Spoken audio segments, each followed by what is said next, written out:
That was crazy.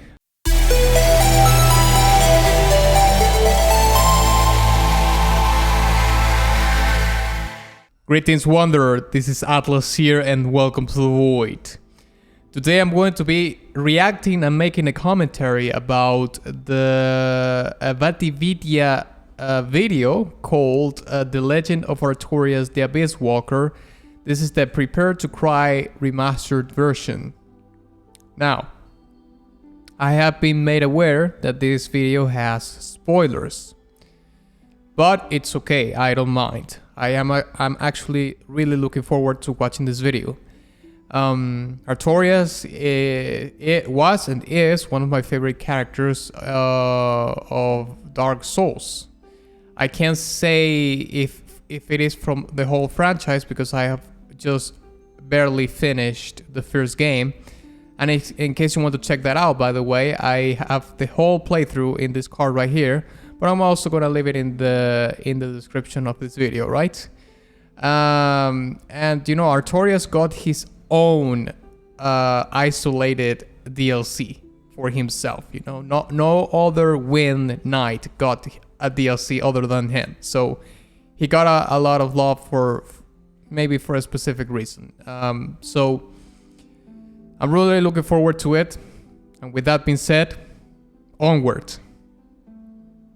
Okay, the Legend of Artorias, the Abysswalker. Boom!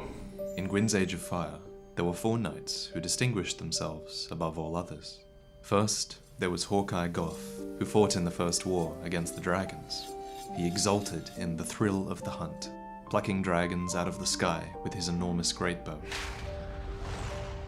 That was sick. Soon, the only dragons left were in his memories, which he revisited endlessly. Fighting on the ground was Ornstein, the dragon slayer. He wielded a long, lightning cross spear that could be stamped deep into a stone dragon's hide. Its curious design went on to remind many of an exiled god of war, though none of them dared to speak his name. And then there was Kiran, whose talents differed considerably from the previous 2. A stealthy assassin, she would have been no match for dragons, and so she must have killed for Gwyn in the Age of Fire to follow. She dazzled her foes with streaks of gold in the night, and then stung with the vicious poison of her silver tracer. But in the Age of Man to come, none were The as golden well tracer is equipped badass. as the great knight Artorias. For nothing, not dragons, nor disunity, nor even his enemies frightened Gwyn like the dark. The dark soul of man filled the Lord of Light with fear, for one day, Gwyn knew, the fire would fade and humanity would inherit the world. His Yes, world. the Dark So while Lord. he still had time and power, Gwyn began to rig the world in his favor. Mankind had stood amongst those who set out to slay the ancient dragons, and, as if in thanks, Gwyn bestowed upon pygmies and men the Ringed City, an enormous, gilded city located at World's End. The walls were as tall as mountains, and above them soared Midir, an immortal archdragon that was raised by the gods. Midir. Below slumbered Gwyn's youngest daughter, the Princess Filianor, a woman of enormous faith and power, who Gwyn gave up to protect the pygmies until the very end of the world. And at first glance, you might think these acts benevolent, you might think they were kind, but in the end, it was just a trick of the light. The walls were not for protection. The dragon had an eternal duty to battle the dark, and Gwyn's daughter, Filianor, would never see her father again. The purpose of the Ringed City was not to protect the holders of the original Dark Soul, it was to imprison them, like a ring of fire that encircles the darkness of humanity. And man was, in fact, branded with this very seal, the Dark Sign. Look at that. And despite clear evidence of their heroism in the war against the dragons, their Dark Knights never were lauded for their service. So it's no wonder, then, that in all of the spellcraft and the hexes that stem from humanity, one thing remains constant. It craves a free will of its own, and it writhes against its shackles. Perhaps the first example of this was the Mad King. He was pygmy royalty, and he rebelled against the light. We have no idea what crimes he committed, but they must have been terrible, for he was put to death by Shira, a knight of Filianor. Only the Mad King would not die, and Shira, with the Mad King impossibly entwined around her spear, had no choice but to hold him quietly in a dark room. This is not until the end of in time. Dark Souls. There were, of course, One. other human cities It's outside probably of the from the Ringed City. other One such games. example was the Dark City of New Londo, which was governed by 4 human kings and protected by Knights of the Dark Blade. The kings were renowned for their foresight, and they even had fragments of Gwyn's very own soul bestowed upon them, so that they could My better favorite govern part their of people. Lord Run. Of course, New this Londo too ruins. was another trick of the light. The For what lies drowned at the top city. of New Londo but Filing Shrine, a place of undead sacrifice to Gwyn's Age of Fire. So no human city was permitted to flourish without a clear benefit to the Age of Fire. And there was no better example of this than another human city called Ul'Asil, which was the golden land of light sorceries. Light, it turns out, can be manipulated to foster illusions. It can hide your intentions, it can even mess with the fabric of time. And spells of this nature would be of great value to the gods in the coming years, so Ul'Asil flourished, an exemplary city Is for that Gwyn's how we pantheon, travel in because time it was back to proof Ul'Asil that in the first humanity game? could be taught to serve their interests. And One so does it was wonder. that a group of missionaries from Ul'Asil embarked upon the Ringed City, perhaps to preach and reinforce the power of the light in this dark city. One of these missionaries was called Half-Light, and he was a talented individual who was wielding the powerful artifacts of his homeland. He would go on to earn the favor of Filianor, and he would even earn the legendary dragon weapon of Midir.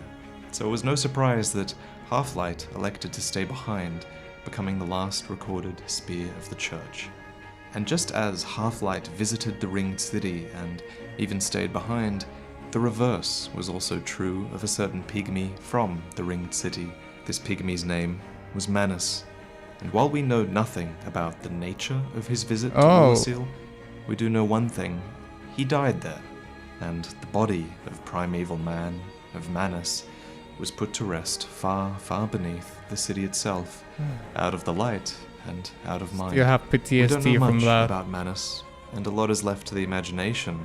What we do know is that he was a pygmy far from home. He was a part of a race that Gwyn was doing everything in his power to suppress, and when you think on Manus's fate, it's kind of hard to imagine that Gwyn didn't have a hand in it, especially since Gwyn had an order of assassins, the Lord's Blades, in his employ. The leader of the Lord's Blades was Kidan, the Hornet. It stated that she laid waste to Gwyn's enemies, and of course, there's no proof that the Lord's Blades actually killed Manus, but you could also argue that that's rather the point of assassins, isn't it? Whatever the case, the tide was turning. Mankind was struggling against the world order, and even New Londo, which was once a haven for undead, had turned into a hideous spawning ground for the Abyss and its dark wraiths. At the heart of this uprising was a serpent haven named Karth, who swayed the 4 kings and taught its undead knights how to pillage back their humanity. Some descriptions even say the dark wraiths became the most human of all, but to others, the dark wraiths are the enemies of man, and any living thing that has a soul. So as the age of man crept ever closer, They're like yet another Nazguls. Knight of Gwyn appeared, perfectly equipped to face it, the great Knight Artorias. With a greatsword weighted to strike harder against servants of the dark, a great wolf who defined their fighting style, Sif. and a covenant with the beasts of the abyss, Knight Artorias and Sif defiantly faced the worst of mankind. Yet, in the end, the terror that was the Dark Wraiths could only be stifled with the sacrifice of their entire city. Such was the power of their 4 kings and the resilience of their abyss. Luckily for Gwyn, such a safety measure had been put in place years ago, and so the sealers of New Londo watched stoically as water rushed into the city and thousands of innocents died by their That's hand. crazy. The entire city was sacrificed to contain them, for that is how great a threat When they you see were. the corpses of all the drowned Gwyn people. did manage to put the new Londo threat on hold, no one was prepared for the outbreak in Ulasil. I imagine when they figured out that a primeval human was buried beneath their very city, the temptation must have been too great to resist. Believe it or not, Ulasil has brought the Abyss upon itself, fooled by that toothy serpent. They dig the upturned the grave. grave of primeval man and incited his ornery wrath. What could they What a have been nightmare thinking? that was. Like the mad pygmy king before him, Manus rejected death, and he was as far from peace as could be. The raw emotion of humanity that we mentioned earlier billowed outwards, corrupting the townsfolk of Ulasil, and Manus became the father of an unstoppable dark abyss. Curiously though, it's almost as if he was searching for something, using his power to reach across time and space until he found it. Yeah, Instead, he found Dusk, Princess of Ulasil. I still right. think on that creature from the abyss that preyed upon me. My faculties were far from lucid, but I quite clearly sensed certain emotions. A wrenching nostalgia, a lost joy, an object of obsession, and a sincere hope to reclaim it. Could these thoughts belong to the beast from the abyss? But if that were true, then perhaps it is no beast after all. The object of his obsession was a pendant, and with it in our possession, we're pulled back to a time where all appears lost. Well, look at this one. From what faraway age hast thou come? Thy scent is very human indeed, but not intolerable. I am Elizabeth, guardian of this sanctuary. Thou shalt see further on. An abyss was begat of the ancient beast, and threatens to swallow the whole of Ulasil. The city is lost, the abyss is spreading, and mankind has succumbed to the worst parts of their nature. When Gwyn heard of Manus and his abyss, Artorias must have been the first one sent to deal with the threat. He was, after all, the best equipped. But fighting dark wraiths is considerably different to the power of primeval man. So Artorias was bested and was forced to retreat. Beset by the abyss, He the final act lost of the Artorias battle. was to protect his companion. He shielded Sif with the divine power of his great shield. After all, his arm was broken, and he could no longer bear the burden. Then, Artorias himself was overcome. Yeah. Forgive me, Wow. for I have availed you nothing. Knight Artorias came to stop this, but such a hero has nary a murmur of dark. Without doubt he will be swallowed by the abyss, overcome by its utter blackness. Indeed, the abyss may be unstoppable. All was lost, and yet strangely, soon after the spread of the abyss was actually halted, and Princess Dusk of Ulasil miraculously wandered out of the abyss. Artorias' name henceforth passed into legend, the knight who gave his life to disperse the abyss to rescue the Princess of Ulasil. This is a lie, of course. In reality, it is we who rescued the princess. Yeah, and of course. we fulfilled the legacy of Artorias. This may strike thine ear as somewhat peculiar, but long ago, in my homeland of Ulasil, I was beset by a creature from the abyss. I would have perished then, were it not for the great knight Artorias.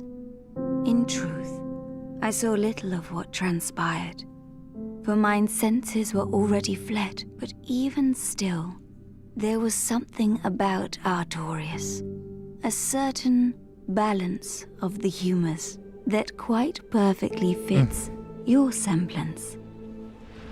Heavens, could it be that? With this, Manus' suffering has ended. But Manus wasn't the only corruption of the abyss that we killed in Ulasil. There was also Artorias. The legend of Artorias is a lie. He did not vanquish the father of the abyss, He did not eliminate the dark wraiths of New Londo. The Abyss is unstoppable, and yet, eons later, the legend of Artorias would inspire a legion of Abyss Watchers who continue to rage against the dying of the light.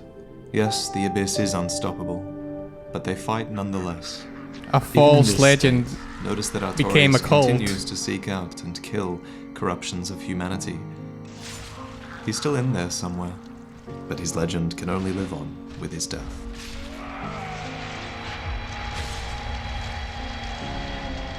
Only his fellow knights knew the truth, that they would take his soul and his secret to the grave. And while Artorias' soul was corrupted by the worst of humanity, it was the best of humanity that redeemed it. And the hero of Ulasil would disappear without a trace, almost as if he didn't belong.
I just want to say a couple more things. Firstly, this video was made far, far better by the contributions of a guy called the Parry God, who recorded footage for me this time. It allowed me to sort of focus more on the script and the edit. He's responsible for those fantastic slow motion shots, which I didn't know how to do, but they fit really, really well with the pacing of the video. So do me a favor and please go watch his cinematic short film on Dark Souls 3, because it's inspiring stuff. He's just getting his channel started, and his upcoming work is really well worth your subscription in my opinion. And this is an appropriate video to shout out somebody else's channel in, because all those years ago, this video, Prepare to Cry, Artorias, this was the story I decided to tell for the first time, and this is the video that got my channel started, so being able to work on this again after everything I've learned was really special for me, and I really appreciate that you watched it all the way through. I hope you enjoyed it, and I'll see you next time.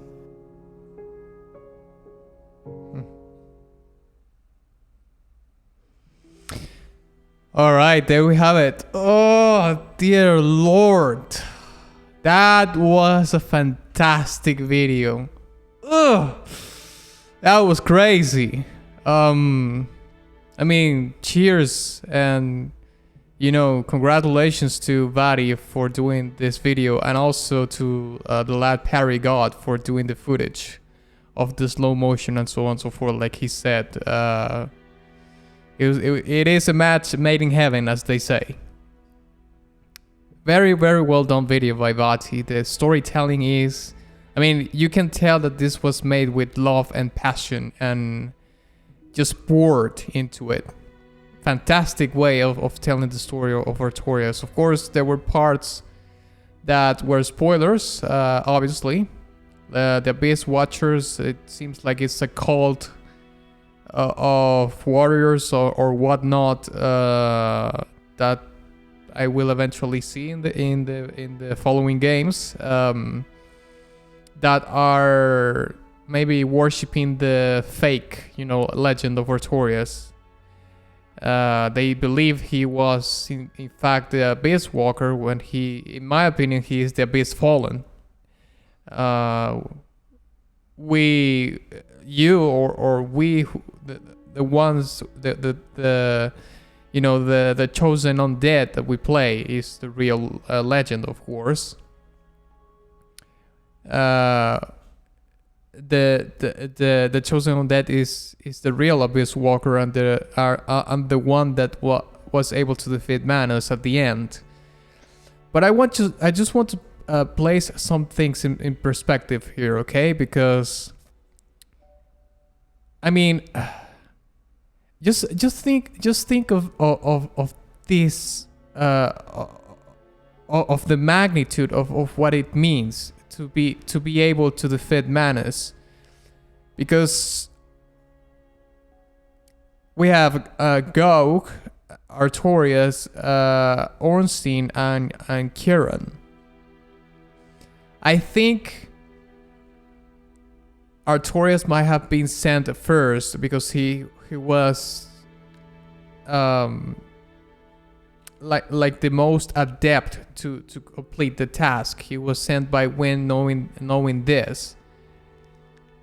But to think that he lost the battle against Manus, and that's why he has his arm broken, because he broke his arm in the fight, and he eventually succumbed to the corruption of the Abyss. I mean, if Artorias was the most powerful knight from the 4 knights of Gwyn, then the undead, the chosen undead that you play, he is beyond measure in power. Like when you fight, I was saying that, of course, when you fight Gwyn, it's a joke, because I don't think even Gwyn could have won that battle against Manus. Although, well, maybe he could have done so, because when you fight Manus, you travel to the past, and maybe Gwyn in the past was way more powerful, of course, than when you fight him in the game. But I don't know, maybe he could have been evenly matched or whatnot. I mean, you saw what the Abyss was, the corruption of the Abyss was able to do. Artorias not only lost the battle to Manus, but he succumbed to the corruption of it. So I am not really sure if the power of the Abyss is so insane that it will corrupt anybody with the fair amount of time, Do you think that if the chosen undead chose to stay on Ulasil for whatever reason, because I mean, he was able to stop the spread of the Abyss, but that doesn't mean that the Abyss just disappeared. That's what I'm guessing. Like, the corruption stayed. So imagine that the chosen undead chose to stay within the realm of the Abyss for whatever reason, Maybe imagine like this alternate story in which the chosen undead gets seduced by the power of the Abyss. Like he sees what the Abyss is capable of, and he says like, maybe I can use this, maybe I can harness, because you're thirsty with the power of I just beat Manus, and maybe I can harness the power of the Abyss and use it for good, or use it for to let's say extend the Age of Fire like Wind always wanted. And depending on how you end the game, of course, that happens or not. But I think that the abyss is something that no one can overcome if you just stay within the realm of it. To me, Artorias seems to be like the most powerful knight of all the 4 knights of Gwyn. Maybe second I would put Gael, and the third will be Ornstein, and the last one will be Kieran. Vaati even said that she was like, she couldn't even match a dragon, you know, back in the day. So that puts her obviously at the end of the list. Ornstein, Dragon Slayer, well, just by the name you can guess it. And Go, it's like this giant, insanely powerful lad. He crippled a Calamite without watching him with one shot with his bow. And he was retired. He said that he was retired when you talked to him. So, yeah, I think that this plays things into a big perspective, into trying to get the grasp of who the chosen undead is. I don't know if this is explained in the later entries of the on the franchise, you know, in Dark Souls 2 or Dark Souls 3, or even in what do you call it, on Demon Souls. I suppose I'm gonna have to wait and figure that out. And of course, this video left me with a lot of questions. Maybe one of them is, what is the actual ending that is part of the lore of the game? Because we have 2 endings, as far as I know, in which you light the fire, you carry on with Gwyn's plan, you know. You kneel to his to his plan, and you carry on with the Age of Fire, or you become the Dark Lord and you start the Age of Man, you know, the Age of Dark. I wonder which one of those is the actual one that happened in the story. And the other thing is how the chosen undead became like the chosen undead. Like was it a prophecy? Was it something inevitable? You know, eventually one undead will come one day to restore, you know, the balance and so on and so forth, you know. Because one of the most interesting things about a Dark Souls is that it talks you know, very explicitly about the balance in between you know, the light and the dark. Vaati also said about something about manipulating light, right? And I'm gonna have to maybe do a little bit of research onto that, although I don't really want to spoil too much myself in that regard. But you know, I really like this concept about the balance in between the light and the dark, you know. We often, I see often, I'm gonna take this outside of the game for a second. I'm going to apply it to life itself, real life. I don't know if you have experienced this in your life, but I certainly have, and I've seen so many instances in history and whatnot in which we are so afraid of the dark that we think that even the thought about the dark is something bad or something evil. Now, if you think about it, like on the surface, you know, it sounds like a completely logical thing to say, like, well, I don't want to deal with the dark because that's the dark path, you know, that's something that I don't want to do. I don't want to be evil or whatnot, you know, some things like that.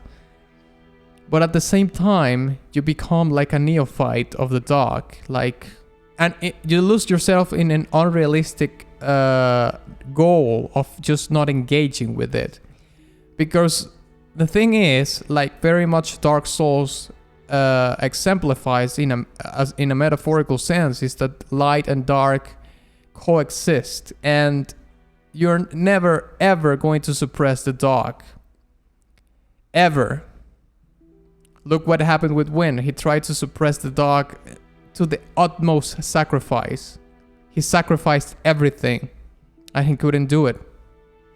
And if you take this metaphor outside of the game and we applied it to what real life is that you cannot suppress the darkness in your life.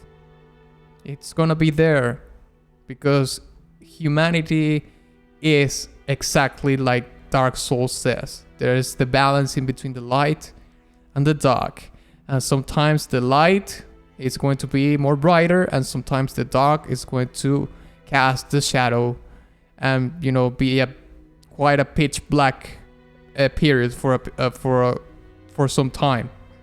We have our brightest moments sometimes and our darkest moments sometimes in life. That's how life is. So the thought about just this, it's even a little bit of a low resolution kind of thinking into saying like, I'm not going to indulge into thinking about these things because I'm going to become evil, or I'm an evil person because I'm thinking about this or that or whatnot. And I don't think that's necessarily the case. I think that by one delving in the dark for a little bit actually makes you stronger, like creates fortitude within yourself, because that's when you start to know yourself, really yourself. And if you take this real life reflection and apply it to the game, you will see that Artorias knew himself when he went to the abyss. Gwyn and his knights came victorious from defeating the dragons and so on and so forth, and they were, pretty high on themselves. Those were the golden age. Those were the golden years, or the golden age of the Age of Fire. But suddenly, when Mana's grave got, discovered by the Ulasil people and was digged, when Artorias came to fight Manus, that's when he knew himself. I can't imagine Artorias actually losing the battle and then, trying to save Sif, like his last deed of light, so to speak. And then, as he started to be corrupted, or he started to succumb to the corruption of the abyss, that's when he, for the first time, started to think about the dark. Like he couldn't stop thinking about it. It was the first time that he did that in his life. Let's put it that way. So since it was the first time that he did that, he wasn't prepared to fight it off, and therefore he succumbed to it. I don't know if he succumbed to it easily. I don't think it was that easy, because after all, he was one of the 4 knights of Gwyn. Bro, I'm guessing that he was the most powerful one, although Go looks like a pretty mean lad, I'm not gonna lie, but that's kind of my point. He went ill prepared to the abyss without knowing it, I'm gonna rephrase that, without truly knowing the abyss, what it was capable of. And the abyss is the actual metaphor of the abyss in our heads, and the dark, the dark places in who we are, our shade, our dark selves. So Artorias wasn't the fact that Artorias wasn't able to defeat Manus is not so much a big deal, because he could have retried that later, like trained himself better and whatnot. But at the end of the day, Artorias was defeated by his own self, I think. Because the corruption, the Abyss, is yes, we see it in the game, like it's this menacing, foreboding force, you know, this oozing kind of thing. But I think far beyond than that, the Abyss is the actual dark side within us. And when he got corrupted by that, and he was able to see himself, his other self, you know, that self that he was ignoring all along. That's when the darkness really got a grasp of him and the Abyss, and he succumbed to it. Maybe slowly, maybe fast, who knows? But the fact is that he eventually is the Abyss fallen after all. So to finalize my commentary about this, I suppose that I want to say is that one should explore those dark places to create fortitude when the time comes. Because part of being human is not being generous or being kind all the time. We have thoughts that are dark. We have thoughts that can potentially lead us into darkness. But by reflecting on those thoughts and dwelling on them a little bit and carving a little bit into ourselves, you know, open your chest a little bit and carve a little bit more and find that little bit of the Abyss that you have within yourself. Then, when you truly know yourself in that regard, then you can face the Abyss that is within us all.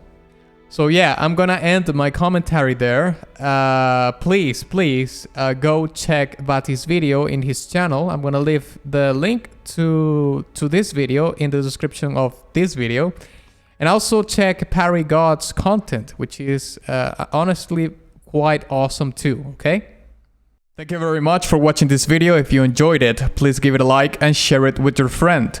Also, please don't forget to visit my Patreon, my Ko-fi profile, and my Ko-fi store in case you want to support my work further, and my Teespring merch shop. And of course, ex nihilo nihil fit.